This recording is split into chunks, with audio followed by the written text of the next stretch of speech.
¿Se acuerdan de aquel multijugador de Assassin's Creed que nos trajo el Assassin's Creed Brotherhood por 2010? Era un multijugador de paciencia, sigilo, tensión y sobre todo paranoia. Hoy casi nadie lo recuerda, pero quienes lo jugaron lo describen como una joya adelantada a su tiempo. Y la gran pregunta es, ¿qué pasó con él? A ver, ¿qué pasó? ¿Por qué un multijugador tan único que podía haberse convertido en un clásico terminó desapareciendo de la saga? Hoy vamos a ver lo que fue el multijugador olvidado de Assassin's Creed y por qué al día de hoy no tenemos nada igual.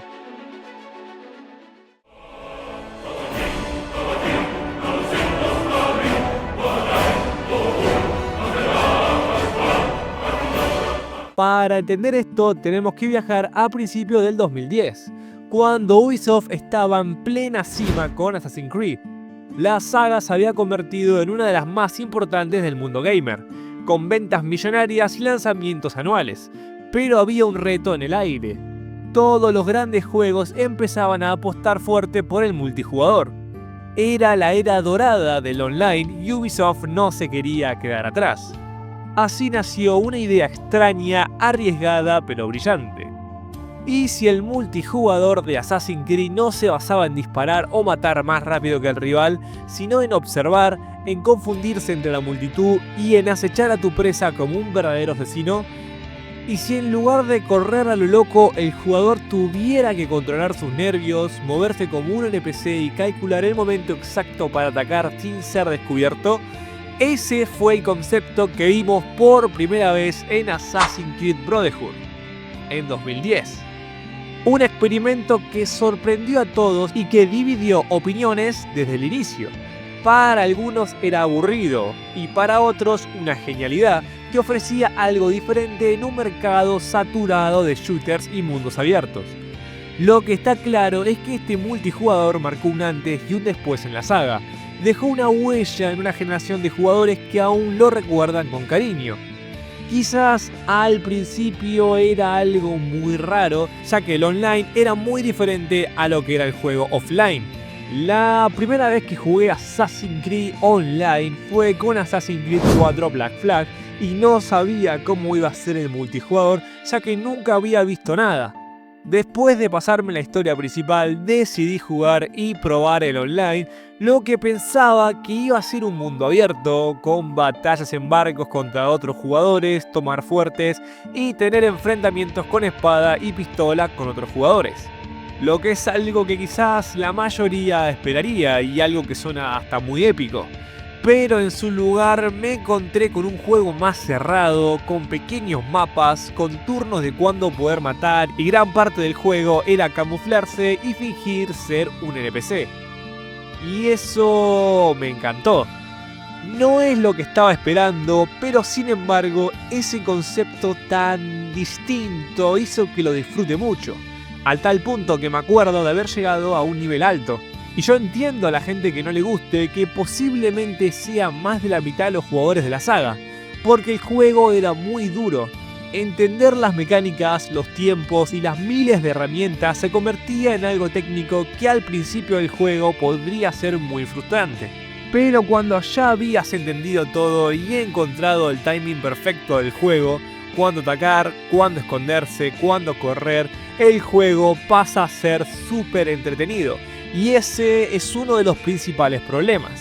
El juego no era para todos, era para quienes sabían y eso en una partida se notaba mucho.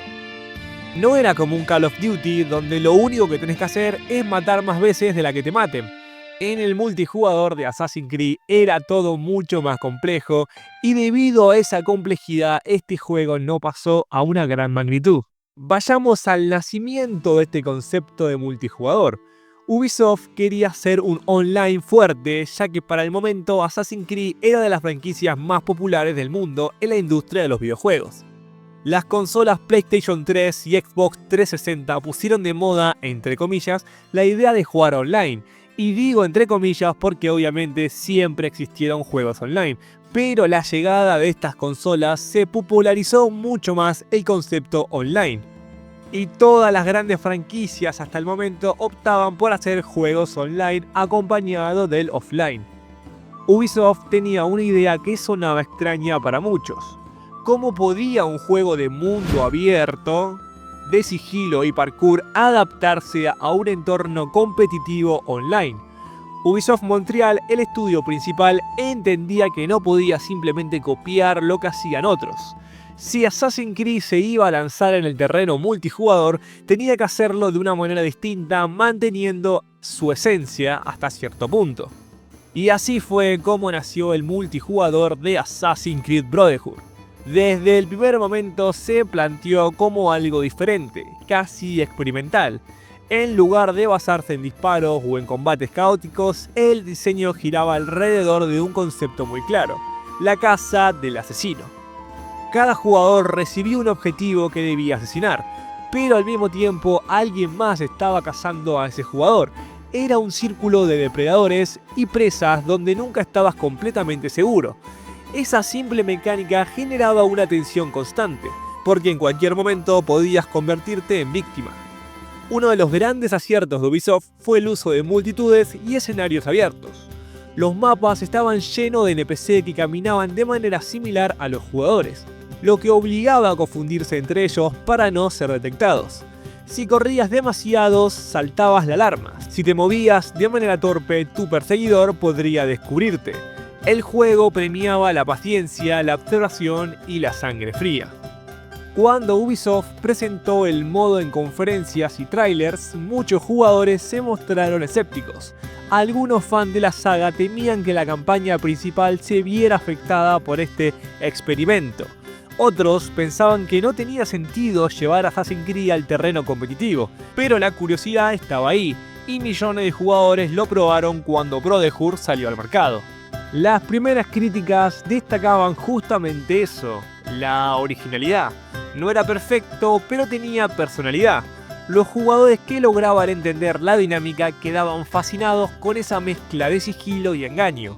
Era como jugar a las escondidas, pero con cuchillos escondidos. Ubisoft también apostó fuerte con el aspecto estético. En lugar de jugar solo con Ezio o asesinos famosos, el multijugador presentaba personajes exclusivos diseñados para esa experiencia. El carnicero, la cortesana, el sacerdote, el médico, cada uno con habilidades distintas que sumaban variedad y estrategia. Estos avatares se convirtieron en parte del encanto del modo, dándole identidad propia. El lanzamiento fue un éxito moderado. No destronó a los gigantes del online competitivo, pero consiguió algo más importante. Creó una pequeña comunidad apasionada que rápidamente empezó a dominar las mecánicas, a compartir estrategias y a descubrir que este multijugador podía ser mucho más profundo de lo que parecía a primera vista. Mientras en otros títulos el objetivo era eliminar la mayor cantidad de enemigos en el menor tiempo posible, acá la clave estaba en cómo eliminabas a tu objetivo. No importaba tanto la cantidad de muertes que conseguías, sino la calidad y la discreción con la que las ejecutabas. El sistema funcionaba así. Cada jugador recibía un objetivo específico al que debía asesinar.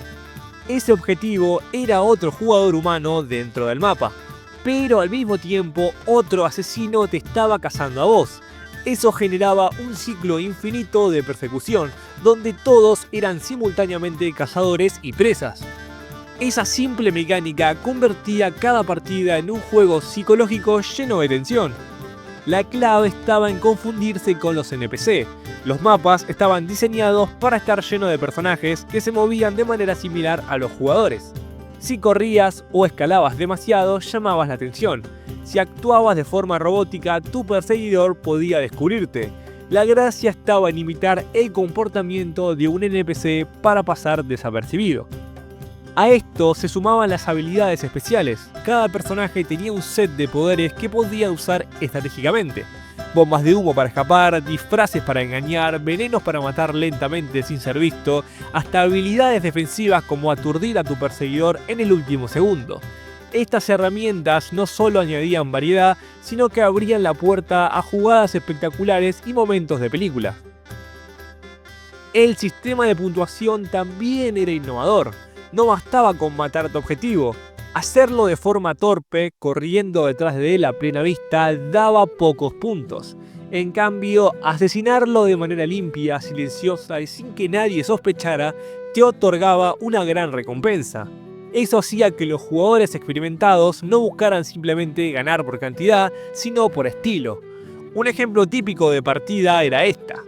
Caminabas lentamente por una plaza llena de NPCs, observando de reojo. Sabes que tu objetivo es ese médico de bata blanca que se mueve nervioso, pero justo cuando te acercás, notas que alguien detrás tuyo también se mueve extraño. ¿Será tu perseguidor? El corazón se acelera. ¿Matás rápido al médico o arriesgás que te atrapen? O jugás con paciencia o esperás el momento perfecto. Esa tensión era lo que hacía único a este multijugador. El multijugador de Assassin's Creed no se quedó estático tras Brotherhood. Ubisoft entendió que tenía entre manos una fórmula con potencial y en los siguientes años lo fue puliendo, ampliando y adaptando a cada entrega. La evolución del multijugador fue en muchos sentidos un reflejo de la ambición y también de las limitaciones. Un año después, con Assassin's Creed Revelation, Ubisoft añadió más variedad. Llegaron nuevos personajes jugables, habilidades adicionales y mapas más elaborados, inspirados en Constantinopla y otras localizaciones. También se incorporaron modos de juegos diferentes que iban más allá de simplemente asesinar un objetivo. Algunos incluían dinámicas de equipo como caza por equipos o se busca, lo que permitía estrategias colectivas y daban frescura a las partidas. Con Assassin's Creed 3, Ubisoft dio un salto ambicioso. El multijugador recibió más mapas, más modos de juegos y un sistema de progresión aún más profundo. También se intentó conectar la narrativa con el online. Había cinemáticas y elementos de historias que explicaban por qué existía este enfrentamiento de asesinos. Entre los modos más recordados estuvo Dominación, una especie de captura de territorios que mezclaban sigilo con control estratégico del mapa. Cuando la saga se trasladó a los mares con Assassin's Creed 4 Black Flag, el multijugador también recibió un lavado de cara. Aunque no incluía combates navales, sí ofrecían mapas inspirados en los puertos, fortalezas costeras y ciudades coloniales. La ambientación caribeña le dio un aire fresco visualmente espectacular. Además, este título refinió mucho las animaciones y la fluidez del sistema, haciendo que las partidas se sintieran más dinámicas. Y para mi gusto, el mejor multijugador de la saga. Los personajes tenían cada uno una personalidad única y podías personalizarlos como vos querías. Los mapas estaban llenos de vidas y eran muy distintos del uno al otro. La música, lo sigo diciendo, es por lejos la mejor de la franquicia y fue el Assassin's Creed multijugador que más jugadores activos abordaba. Y lástimamente este juego fue el último en traer el sistema multijugador. Cuando salió Unity había un multijugador, pero se centraba más en lo cooperativo que en lo competitivo. Lo que seguramente ya hablaré en otro video sobre el multijugador del Assassin's Creed Unity. Y yo lo voy a seguir sosteniendo. El multijugador de Assassin's Creed fue en muchos sentidos un experimento adelantado a su tiempo. Lo que lo hacía especial es que no era solo matar a tu objetivo, era esa tensión de no saber si el tipo sentado al lado tuyo en la plaza era un NPC o alguien a punto de apuñalarte. Esa paranoia, esas risas, esos momentos épicos son recuerdos que todavía muchos llevamos encima. Hoy, al mirar atrás, entendemos que no todos los juegos deben vivir para siempre. Algunos llegan, sorprenden, marcan una época y luego desaparecen, dejándonos tras de sí recuerdos inmemorables. El multijugador de Assassin's Creed pertenece a esta categoría. Una joya oculta que nos enseñó que, incluso en el terreno competitivo, se puede innovar y apostar por lo diferente. Puede que Ubisoft nunca lo traiga de vuelta, pero quedó grabado como una de esas joyas que se disfrutan una vez en la vida. Y si algún día regresa, ahí vamos a estar, listo para mezclarnos otra vez entre la multitud digital. Si te gustó el video, me ayudarías mucho con un like. También, si te gustan los videojuegos y no querés perderte ninguno de mis videos, te invito a suscribirte. Les habla Gafa Play y me despido por hoy.